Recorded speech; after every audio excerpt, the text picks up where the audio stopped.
Pengertian manajemen keuangan.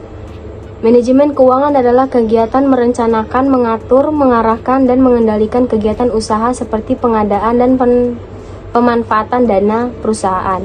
Kegiatan manajemen keuangan menerapkan prinsip-prinsip manajemen umum untuk mengelola sumber daya keuangan perusahaan.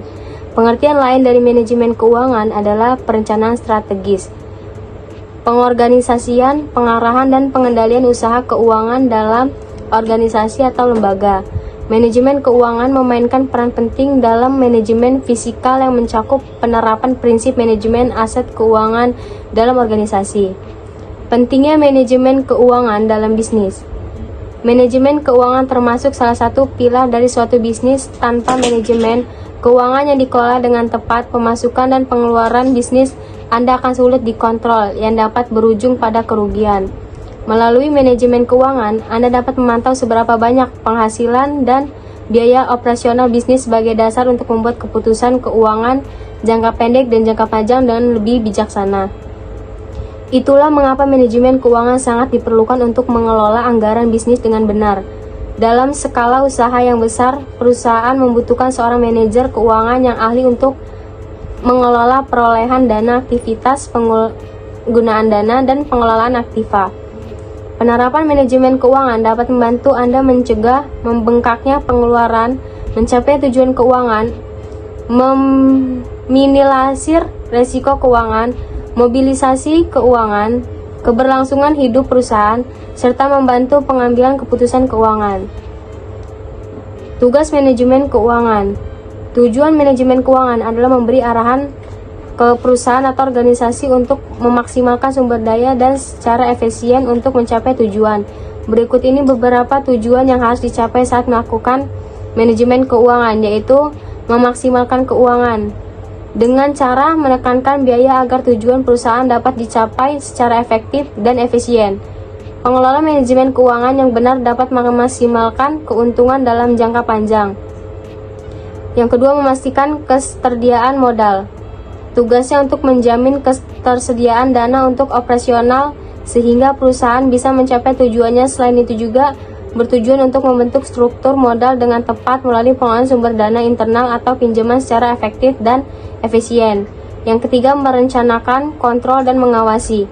Membuat perencanaan penggunaan keuangan perusahaan. Tujuan manajemen keuangan juga menjadi pengontrol dari kinerja keuangan agar perusahaan tetap mendapatkan profit tinggi. Manajemen keuangan juga bertugas sebagai mengarahkan operasional agar tetap pada pola alokasi awal agar resiko kerugian bisa ditekan. Keempat, mengatur alokasi keuangan. Manajemen keuangan bertugas mengatur distribusi alokasi dana dan kegiatan pendanaan secara efisien ke semua bagian operasional dalam perusahaan. Pengelolaan dana yang tepat dapat membuat kondisi keuangan perusahaan tetap stabil. Yang kelima, menentukan pembagian dana ke investor. Manajemen keuangan bertujuan juga memastikan pengembalian atau pembagian keuntungan yang memadai kepada para pemegang saham. Pembagian keuntungan bergantung pada kapasitas penghasilan agar pasar saham dan ekspektasi pemegang saham. Ruang lingkup manajemen keuangan. 1. Financial decision, menentukan keputusan keuangan. Ruang lingkup manajemen keuangan yang pertama adalah sebagai financial decision atau menentukan keputusan finansial. Keputusan manajemen keuangan berhubungan dengan menentukan pengelolaan dan peningkatan keuangan yang modal berasal dari sebagai sumber keputusan manajemen keuangan dalam urusan finansial meliputi cara berbagai modal dan mengeluarkan biaya operasional. Yang kedua, investment decision, manajemen keputusan investasi. Keputusan investasi termasuk dalam investasi dalam aset tetap atau disebut sebagai penganggaran modal. Kegiatan investasi dalam aktiva lancar juga adalah bagian keputusan investasi dalam manajemen keuangan. Yang ketiga, dividend decision, keputusan pembagian saham. Ruang lingkup manajemen keuangan yang terakhir adalah membuat keputusan pembagian saham. Manajemen keuangan akan menentukan beberapa besar dana yang dikembalikan atau dibagikan ke pemegang saham. Selain itu, manajemen keuangan juga menentukan beberapa proporsi dana yang akan disimpan untuk melakukan ekspansi perusahaan. Fungsi manajemen keuangan. 1. Berikut ini adalah penjelasan singkat dari fungsi manajemen keuangan.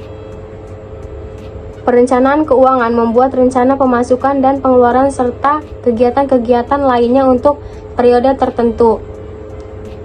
Peranggaran keuangan tindak lanjut dari perencanaan keuangan dengan membuat detail pengeluaran dan pemasukan. Yang keempat, pengelolaan keuangan menggunakan dana perusahaan untuk memaksimalkan dana yang ada dengan berbagai cara. Yang kelima, pencairan keuangan mencari dan mengeksploitasi dana yang ada untuk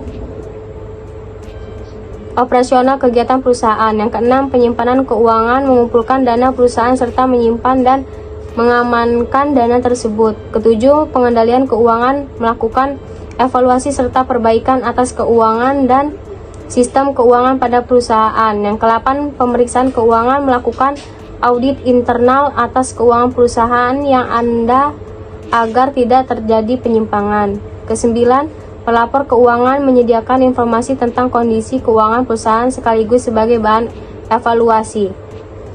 Analisis sumber dana dan penggunaannya. Analisis sumber dana atau analisis dana merupakan penting bagi manajer keuangan. Analisis ini bermanfaat untuk mengetahui bagaimana dana digunakan dan asal perolehan dana tersebut. Suatu laporan yang menggambarkan asal sumber dana dan penggunaan dana. Alat analisis yang bisa digunakan untuk mengetahui kondisi dan prestasi keuangan perusahaan adalah analisis rasio dan profesional. Kesimpulannya, ruang lingkup manajemen keuangan serta fungsi dan tanggung jawabnya dalam perusahaan sangat penting, mulai dari perencanaan keuangan, mencari modal, mengelola dan mengawasi, hingga melaporkan keuangan. Semua tugas dari manajemen keuangan sangat vital. Secara umum, manajemen keuangan punya 3 aktivitas utama, yaitu memperoleh dana, menggunakan dana, dan mengelola aset. Dana yang dapat oleh perusahaan bisa dapat dari berbagai sumber, baik dari internal atau eksternal. Modal bisa dari dana perusahaan atau pinjaman atau investasi dan pemegang saham. Setelah dana diperoleh, perusahaan akan memanfaatkan dana menjadi aset. Terakhir, manajemen keuangan akan mengelola aset menjadi nilai yang memberi manfaat untuk perusahaan agar tujuan dapat tercapai secara efektif dan efisien. Terima kasih. Materi bukan segalanya, tapi segalanya butuh materi. Terus, gimana caranya kita bisa mengelola materi yang kita miliki dengan optimal? Ini caranya. Hai generasi muda, kamu sadar nggak sih sistem keuangan sekarang tuh jadi lebih inovatif? Kalau mau transfer uang, nggak perlu ke ATM. Kalau mau nabung, nggak perlu antre di bank. Semua bisa diatur lewat gadget. Eits, tapi jangan salah. Bisa pakai gadget canggih, belum tentu paham bagaimana mengelola keuangan dengan baik dan benar. Apalagi ditambah daftar keinginan yang makin banyak. Misalnya, ingin liburan, beli handphone baru, nikah di Bali, atau lanjut kuliah S2. Gimana tuh mewujudkannya? Pakai pinjol, kerja banting tulang, atau jadiin selfie kayak NFT? Nah, salah satu jawabannya adalah meningkatkan literasi keuangan. Literasi keuangan itu apa sih? Sederhananya, literasi keuangan itu berarti melek urusan keuangan, atau paham gimana caranya mengelola uang dan menggunakannya secara bijak. Nah, berdasarkan survei yang dilakukan oleh Otoritas Jasa Keuangan atau OJK, hanya 38% dari keseluruhan kelompok responden sudah cukup pemahaman keuangannya. Wah, dikit banget ya. Kalau kamu termasuk yang sudah paham atau belum? Gak sampai di situ, ada juga nih dampaknya kalau kamu gak melek keuangan. Di antaranya, salah dalam mengambil keputusan keuangan, terlilit hutang, jadi korban investasi bodong, dan ada risiko pencurian atau penyalahgunaan data pribadi. Itu sih ibarat sudah jatuh, tertimpa tangga pula. Selain kita, pemerintah juga bisa kena dampaknya loh. Misalnya muncul gangguan pada pertumbuhan di sektor finansial tingkat nasional dan juga ekonomi digital yang masih berkembang. Sayangnya, tingkat literasi keuangan di Indonesia masih minim. Artinya, masyarakat tahu produk-produk keuangan, tetapi kurang mengerti manfaatnya. Yuk, mulai langkah kita untuk lebih melek keuangan biar bisa mengelola materi yang kita miliki secara optimal. Mudah dan gratis kok. Kamu bisa mulai membaca informasi terkait keuangan dari sumber yang valid.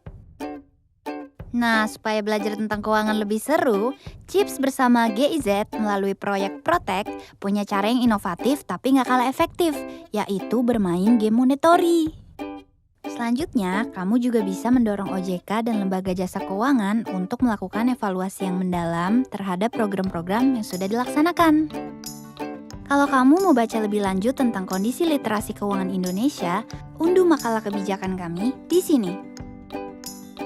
Pantau juga ya media sosial kami untuk mendapatkan konten seputar literasi keuangan.